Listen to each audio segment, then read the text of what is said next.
সুপ্রিয় দশম শ্রেণীর শিক্ষার্থীবৃন্দ, আশা করি তোমরা সবাই ভালো আছো এবং বাসায় আছো। প্রতিদিনের মতো আমি আজকে আবারও একটা সৃজনশীল প্রশ্ন নিয়ে তোমাদের সামনে হাজির হলাম। তোমরা ভিডিওটি একটু মনোযোগ দিয়ে দেখবা এবং খাতায় লিখবা, তাহলে ইনশাল্লাহ তোমাদের কাজে লাগবে। তো কথা না বাড়ি আসি আজকের সৃজনশীল প্রশ্ন। দেখো, এখানে একটা সমতল দর্পণ দেওয়া আছে। সমতল দর্পণ বিম্ব কি? সমতল দর্পণে আলো লম্ব বা আপতিত হলে ওই পথেই প্রতিফলিত হয় কেন? দেখাও যে দর্পণটি হতে ও বিন্দুর দূরত্ব, দর্পণটি হতে ও বিন্দুর বিম্বের দূরত্ব সমান। আর হলে এও ঠিক রেখে দর্পণটিকে থিটা কোণে ঘুরালে প্রতিফলিত রশ্মি টয়েস থিটা কোণে ঘুরে যায়। এটা আমাদের আজকে সৃজনশীল প্রশ্ন। তো আজকে এই সৃজনশীল প্রশ্ন সলভ করতে গিয়ে বিম্ব কি আমরা জানি, কোনো বিন্দু বস্তু থেকে নিঃসৃত আলোকরশ্মি কোনো দর্পণে আপতিত প্রতিফলনের পর যে বিন্দুতে মিলিত হয় বা যে বিন্দু থেকে ছড়িয়ে পড়ে বলে মনে হয় তাকে বলি আমরা বিম্ব। তারপরে সমতল দর্পণে আলো লম্বভাবে আপতিত হলে ওই পথে প্রতিফলিত হয় কেন? আমরা জানি আপাতন কোণ আর প্রতিফলন কোণ সমান হয়। আলোকরশ্মি লম্বভাবে দর্পণে আপতিত হলে আপাতন কোণ 0 ডিগ্রি হয়, আর আপাতন কোণ 0 ডিগ্রি হলে প্রতিফলন কোণও 0 ডিগ্রি হবে। আর প্রতিফলন কোণ 0 ডিগ্রি সম্ভব হবে যদি প্রতিফলিত রশ্মি ওই পথেই ফিরে যায়। এজন্য সমতল দর্পণে আলো লম্বভাবে আপতিত হলে ওই পথেই প্রতিফলিত হয়। আমরা এগুলো আগে পড়ছি, আজকে আমি এটা বলে যাব। দর্পণটি হতে ও বিন্দুর দূরত্ব আর দর্পণটি থেকে ও বিন্দুর বিম্বের দূরত্ব সমান। এটা সলভ করবো আমরা। গ নাম্বারে দেখো, দর্পণটি হতে ও বিন্দুর দূরত্ব আর দর্পণটি থেকে ও বিন্দুর বিম্বের দূরত্ব সমান। এটা আমরা প্রমাণ করবো। এটা প্রমাণ করতে গিয়ে দেখো, এমএন সমতল দর্পণ, এমএন হলো সমতল দর্পণ। আলোকরশ্মির গতিপথের একটা নিয়ম জানি আমরা। কোন আলোকরশ্মি দর্পণে যে কোণে আপতিত হয় ওই কোণেই প্রতিফলিত হয়। আর কোন আলোকরশ্মি দর্পণে যে কোণে আপতিত হবে ওই কোণে প্রতিফলিত হবে, তার মানে আপাতন কোণ আর প্রতিফলন কোণ সমান হবে। আর কোন আলোকরশ্মি সমতল দর্পণের লম্বভাবে আপতিত হলে ওই পথেই প্রতিফলিত হবে। মনে করলাম ও থেকে ও এ আলোকরশ্মি দর্পণে এই বিন্দুতে আপতিত হয়, এ বি পথে প্রতিফলিত হয়, এ বি পথে প্রতিফলিত হয়। আর ও থেকে অপর একটি আলোকরশ্মি ও পি দর্পণের পি বিন্দুতে লম্বভাবে আপতিত হয়, ওই পথেই প্রতিফলিত হয়। ঠিক আছে? এই প্রতিফলিত রশ্মিকে বর্ধিত করা হলে, প্রতিফলিত রশ্মিকে বর্ধিত করা হলে উহারা কিউ থেকে ছড়িয়ে পড়ে বলে মনে হয়। এই কিউ বিন্দু হলো ও বিন্দুর বিম্ব, কিউ বিন্দু হলো ও বিন্দুর বিম্ব। আর বলি দেখো, ও থেকে ওই আলোকরশ্মি দর্পণে এই বিন্দুতে আপতিত হয়ে এ বি পথে প্রতিফলিত হয়। ও থেকে ওপি আলোকরশ্মি দর্পণের লম্বভাবে আপতিত হয়ে ওই পথেই প্রতিফলিত হয়। আর প্রতিফলিত রশ্মিকে পিছনের দিকে বর্ধিত করা হলে কিউ থেকে ছড়িয়ে পড়ছে বলে মনে হয়। এই কিউ বিন্দু হলো ও বিন্দুর বিম্ব। আমাদের এখানে প্রমাণের বিষয় হলো O P R P Q সমান। এটা প্রমাণের বিষয়, O P R P Q সমান। এটা প্রমাণ করতে গিয়ে এ বিন্দুতে দর্পণের উপর এ আর লম্ব আঁকি, এ বিন্দুতে আমরা দর্পণের উপর এ আর লম্ব আঁকি। তাহলে এখানে খেয়াল করো তো, এই আপতিত রশ্মি ও এ আর লম্ব হলো এ আর, তাহলে আপাতন কোণ কোনটা হবে? আপাতন কোণ হবে ও এ আর। আর প্রতিফলন কোণ কোনটা হবে? প্রতিফলন কোণ হবে বি এ আর। কারণ আপতিত রশ্মি আর অবিলম্বের মধ্যকার কোণকে বলি আমরা আপাতন কোণ, আর প্রতিফলিত রশ্মি আর অবিলম্বের মধ্যকার কোণকে বলি আমরা প্রতিফলন কোণ। এই জন্য আমরা বলতে পারি যে তাহলে কোণ কোণ ও এ আর এটা হলো আপাতন কোণ, আর ইকুয়াল হলো কোণ বি এ আর, এটা হলো প্রতিফলন কোণ। যেহেতু আই ইকুয়াল আর, আপাতন কোণ আর প্রতিফলন কোণ সমান, এই কারণে ও এ আর আর বি এ আর এই কোণ দুটা সমান হলো। এখন খেয়াল করো, এ আর এবং ও পি এই দুটা হলো সমান্তরাল, আর এইটা হলো ছেদক, ও এ হলো ছেদক। তাহলে আমরা বলতে পারি এই কোণটা আর এই কোণটা হলো একান্তর কোণ। এ আর সমান্তরাল ও পি, এ আর সমান্তরাল ও পি এবং ও এ ছেদক। এই জন্য আমরা বলতে পারি কি, কোণ ও এ আর সমান কোণ এ ও পি, কোণ ও এ আর সমান কোণ এ ও পি, কোণ ও এ আর সমান কোণ এ ও পি। অতএব ও এ আর সমান কোণটা বি এ আর, অতএব বি এ আর সমান বি এ আর, এটা সমান হলো কোণ এ ও পি, কোণ এ ও পি। এখন দেখো আবার এই ও কিউ, এই পুরা রেখাটা ও কিউ আর হলো এ আর সমান্তরাল, আর বি এ কিউ হলো ছেদক। তাহলে এটা সমান্তরাল আর এটা ছেদক, তাহলে এই কোণটা আর এই কোণটা কি হবে? অনুরূপ কোণ হবে। তাহলে আর এ সমান্তরাল ও কিউ, আর এ সমান্তরাল ও কিউ এবং আর এ সমান্তরাল ও কিউ এবং B A Q ছেদক B A Q ছেদক B A Q ছেদক, এই জন্য আমরা কি বলতে পারি, কোণ বি এ আর সমান হবে কোণ এ কিউ ও বা এ কিউ পি, ঠিক আছে। অতএব কোণ বি এ আর সমান কোণ এ কিউ পি, এ কিউ পি। এখন বি এ আর সমান কি লেখা আছে দেখো, এ ও পি, তাহলে কোণ এ ও পি সমান কোণ এ কিউ পি। আরেকবার বলি দেখো, এম এর সমতল দর্পণ ও একটা বিন্দু বস্তু, ও থেকে ও এ আলোকরশ্মি দর্পণে এই বিন্দুতে আপতিত হয়ে ও বি এ বি পথে প্রতিফলিত হয়।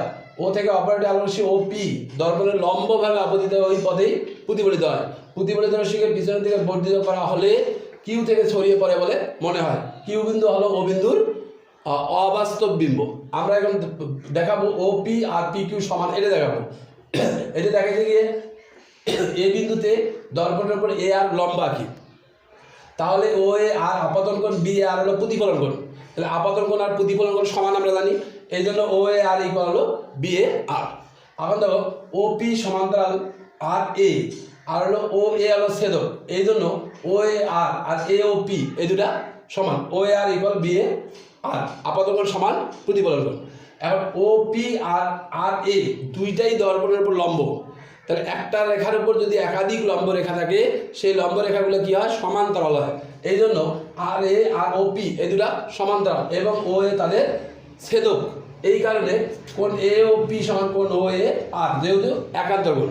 এখন আগে দেখছি আমরা ও এ আর সমান হলো বি আর, তাহলে বি আর সমান কি হলো এ ও পি। আবার ও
তোমরা সেই পর্যন্ত সবাই ভালো থাকো, সুস্থ থাকো। আল্লাহ হাফেজ।